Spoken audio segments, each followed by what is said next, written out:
Bienvenue sur Globe Explorateur, la chaîne qui te fait voyager à travers les cultures, les histoires oubliées et les innovations qui ont façonné notre monde. Aujourd'hui, cap sur l'Afrique de l'Ouest, dans un pays dont le nom résonne comme une légende, le Mali. On le présente souvent comme un pays pauvre, désertique, en difficulté. Mais si je te disais qu'il fut autrefois le centre de la connaissance mondiale, le cœur économique de l'Afrique et le berceau d'inventions révolutionnaires? Oui, il fut un temps où le Mali faisait partie des nations les plus puissantes et les plus savantes de la planète. Et ce n'était pas à cause de ses mines d'or ou de ses royaumes guerriers, mais grâce à l'intelligence de ses habitants, à leur soif de savoir et à leur génie créatif. Aujourd'hui, tu vas découvrir 3 inventions maliennes qui ont littéralement changé le cours de l'histoire humaine.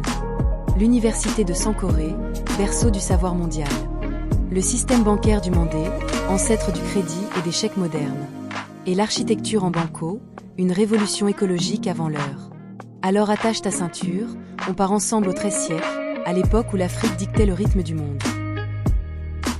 L'université de Sankoré, le premier campus du savoir mondial.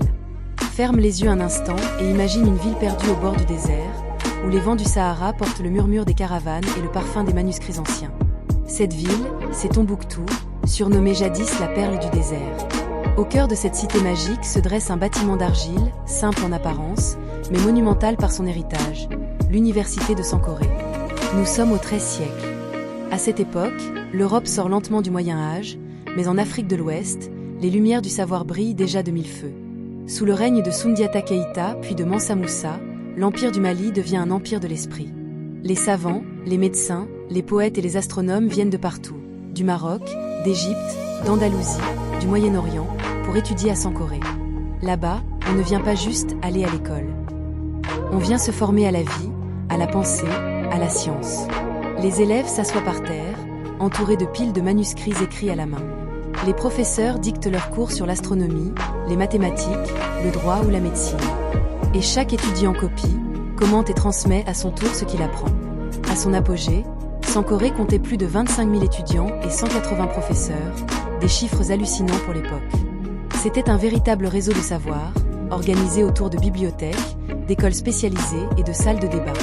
Certains étudiants mettaient plus de 10 ans à obtenir leur diplôme, qui se remettait en public, avec une cérémonie très solennelle. Mais ce qui rendait Sankoré extraordinaire, ce n'était pas seulement son nombre d'élèves, c'était sa vision du savoir. L'éducation y était gratuite. Les frais étaient couverts par des mécènes, des marchands, des familles nobles, un système de bourse avant l'heure. Pour les Maliens, le savoir n'était pas un privilège, mais un devoir sacré. Les programmes étaient d'une richesse incroyable. On y étudiait la théologie, la philosophie, la poésie, la logique, la géométrie, la botanique, la médecine et l'astronomie. Certains manuscrits retrouvés à Tombouctou contiennent des équations d'algèbre complexes, des diagrammes d'étoiles, des schémas d'instruments médicaux.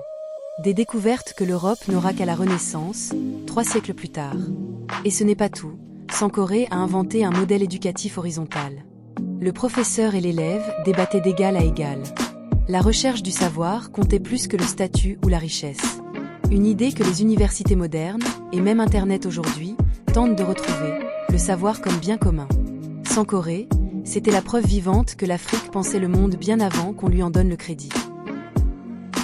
Le système bancaire du Mandé, quand le crédit est né en Afrique.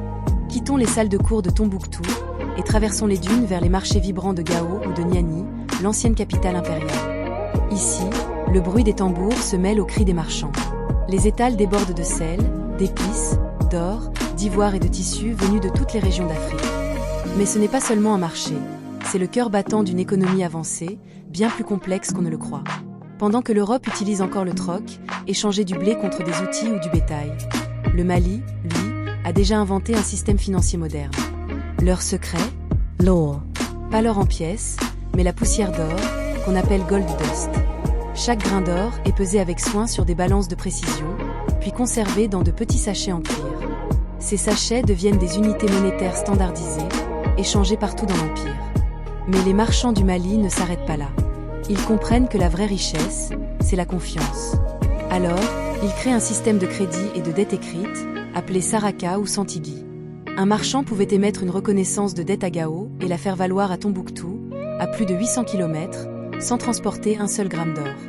C'était, en réalité, le premier chèque de l'histoire. Les riches marchands ou familles commerçantes tenaient même des livres de comptes, où ils enregistraient les dettes, les intérêts et les échanges à distance. Un système de banque manuscrite, géré avec rigueur, des siècles avant que les Italiens n'inventent les banques de la Renaissance. Et tout cela reposait sur un pilier central, la confiance sociale. Le mot donné valait contrat. Les transactions étaient garanties par la réputation, l'honneur et la transparence. Le célèbre explorateur Ibn Battuta, en visite en 1352, s'en émerveille. La sécurité y est telle que le voyageur traverse le pays sans craindre ni vol ni trahison. Les marchands maliens ont même inventé une forme de microcrédit. Les grands commerçants prêtaient de petites sommes aux jeunes vendeurs pour les aider à démarrer leur activité. Une idée qui réapparaît aujourd'hui dans les pays en développement, mais qui existait déjà au Mali du XIVe siècle. Grâce à ce système, l'Empire du Mali devient l'un des plus prospères de son époque. Les routes commerciales reliant l'Afrique du Nord, le Sahara et l'Atlantique battent au rythme de cette économie fluide et stable. Et plus tard, les premières banques européennes s'inspireront directement de ce modèle africain. Autrement dit, avant Wall Street, il y avait Tombouctou. Et avant les banques des Médicis, il y avait les financiers du Mandé. L'architecture en banco, la beauté durable avant l'heure. Dernier arrêt de notre voyage, la ville légendaire de Djenné. En arrivant, on aperçoit au loin une silhouette incroyable, presque irréelle. La grande mosquée de Djenné, classée au patrimoine mondial de l'UNESCO. Sa couleur ocre se confond avec celle du désert, ses formes douces semblent sculptées par le vent. Mais derrière sa beauté se cache un secret vieux de 8 siècles, le banco, un matériau à la fois simple et génial. Le banco, c'est un mélange de terre, de paille et de beurre de karité. En apparence, ça paraît banal. Mais en réalité, c'est un chef-d'œuvre d'ingénierie écologique. Ce mélange crée un matériau isolant, résistant et parfaitement adapté au climat sahélien. En été, il garde les maisons fraîches. En hiver, il conserve la chaleur. Et surtout, il ne nécessite aucune énergie pour sa fabrication. Pas de ciment, pas de machine, pas de pollution. Seulement la nature, l'eau et le savoir-faire des hommes. Les architectes maliens ont compris très tôt une chose.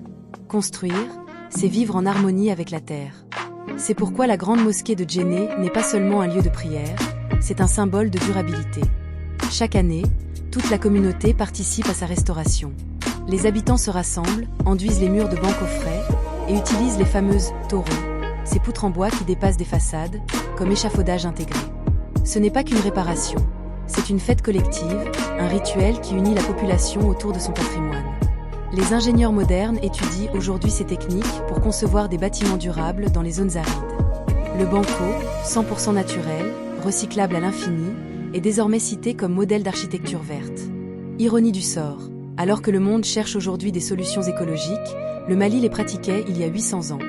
L'architecture en banco nous enseigne une leçon simple. Le progrès ne vient pas toujours de la technologie, il vient souvent de l'intelligence des traditions. Voilà les 3 joyaux du Mali. L'université de Sankoré, temple du savoir universel.